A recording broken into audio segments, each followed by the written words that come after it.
everyone, welcome to my channel. My name is Primrose. I am a 28-year-old PhD student who posts content about academics, career and adulting. Thank you to everyone who has subscribed, watched, commented and liked my content so far. If you have not done so yet, I invite you to do so and also spread the word about this channel. Now, today's episode is about how to find student accommodation in Cape Town.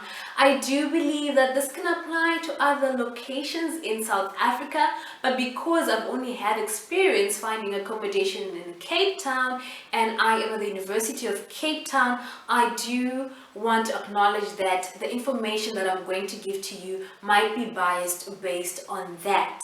Now, I think that there are 5 key options to consider when you're looking for student accommodation. The first one is that is there space available in the student accommodation of the university or whatever tertiary institution you're going to be enrolling with. The second one is off-campus accommodation that is set up for student living. The third option is off-campus accommodation that is being rented out by owners and agencies, which means that these are houses or apartments or back rooms or some sort of like just a room or home structure that is not affiliated with the university or with a student living space institute. The fourth one is, do you have any relatives or friends living in that city? Is it a feasible option to live with them? And then the fifth one is, since we're living in the pandemic present, why don't you just maybe stay at home? Especially if you don't study towards practical subjects that need you to be going to campus. I know, for example, the University of Cape Town has already announced that most learning, especially for undergraduate programs, will be taking place online. So, because of that, you might not need to move from the town or city in which you're situated. Anyway, let's get to all these 5 stages. And I think basically what I want to say is accommodation in Cape Town is expensive. And you need to be careful about falling into the trap of you being desperate and then just choosing whatever is available. I encourage you to take your time. So with the student housing option, ideally when you apply for studies or when you're preparing for the next academic year for students who are returning to the same university, that's when you apply for student accommodation. And this requires liaison or communication with the student housing offices of your university. You can still do that at the beginning of the academic year because sometimes they allocate spaces and some people who have allocated spaces actually don't come into residence. So you might also want to call them and ask about waiting lists. But obviously a waiting list is dangerous because it means that as spaces are filling up in residence, the university residence, and as spaces are filling up elsewhere around the city, you are out there just relying on the waiting list. Why it's best to get into student accommodation that is provided by your university? It's so convenient. Usually you don't pay electricity bills and also you don't pay for Wi-Fi separately. So you will have unlimited, for example, University of Cape Town Wi-Fi. You will have unlimited access to electricity when it's winter time, especially. You can use your heater, you can use your electric blanket, and you don't have to worry about budgeting for electricity and data because you are in a space that provides those.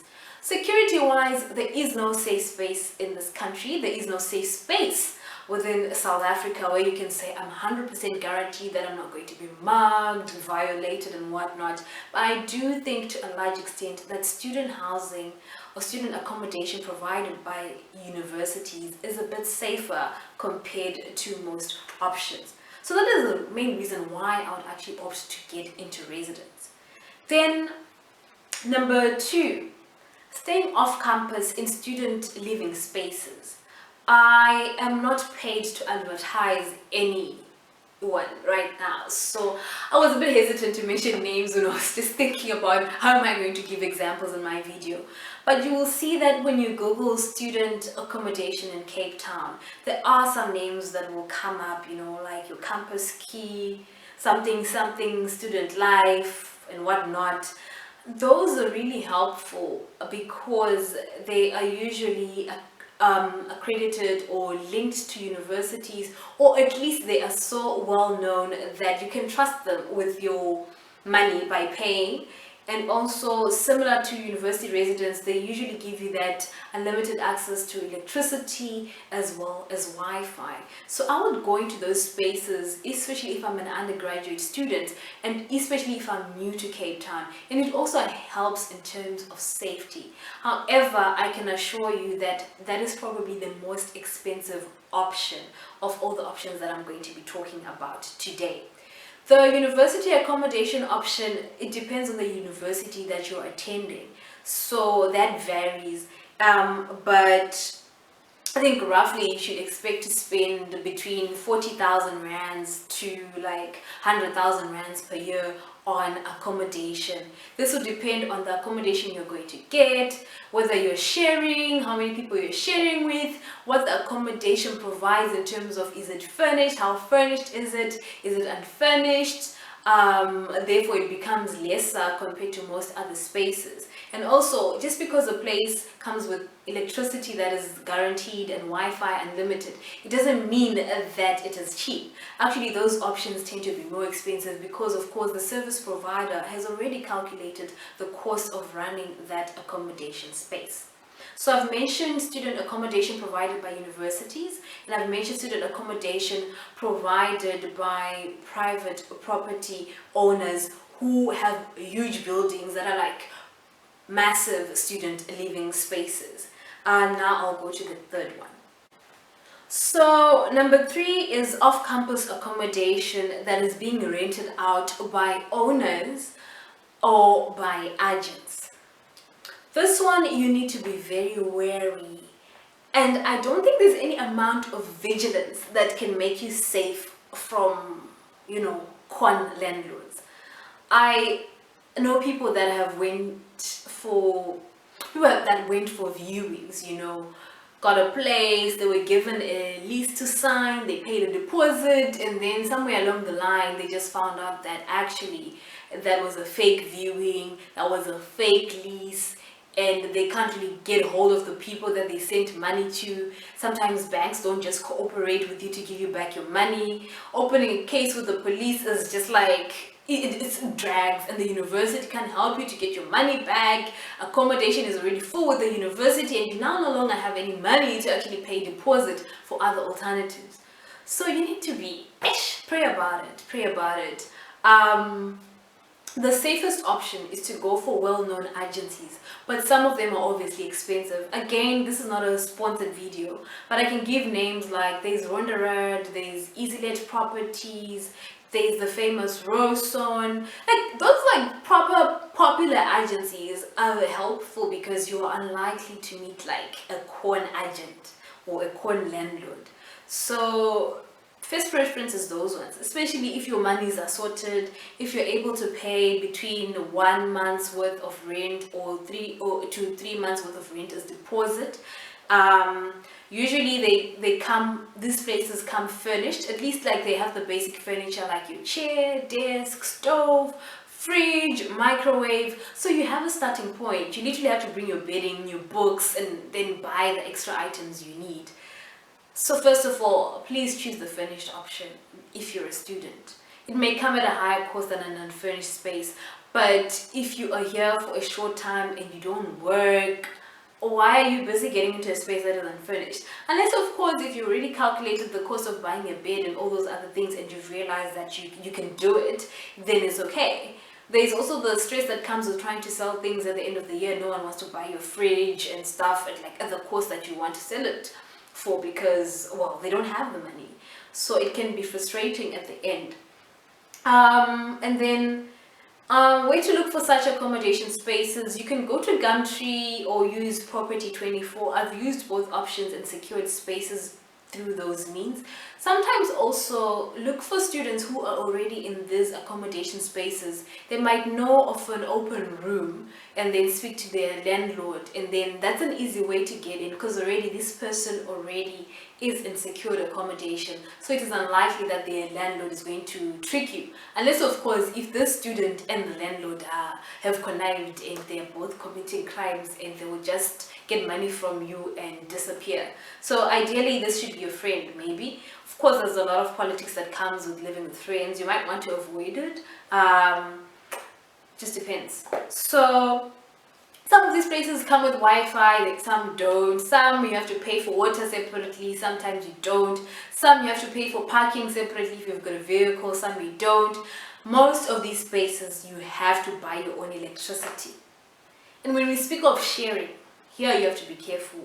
If you're sharing with more than one person, it might be very difficult to continuously engage with each other on, it's your turn to buy power, it's my turn to buy power.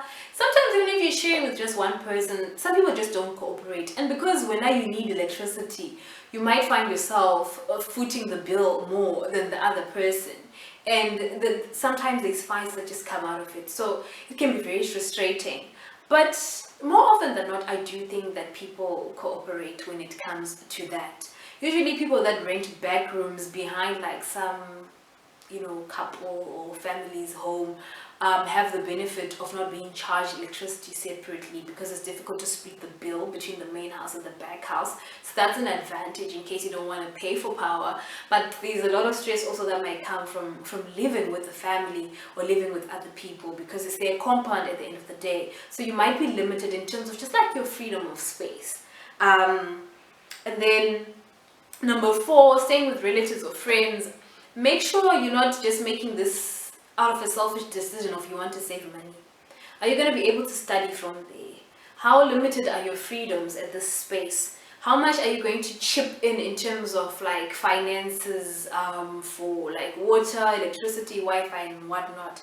So, but I do think this is actually a safe option if you are welcome to these friends or relatives spaces, but make sure that you contribute towards something. You can't just chill for free.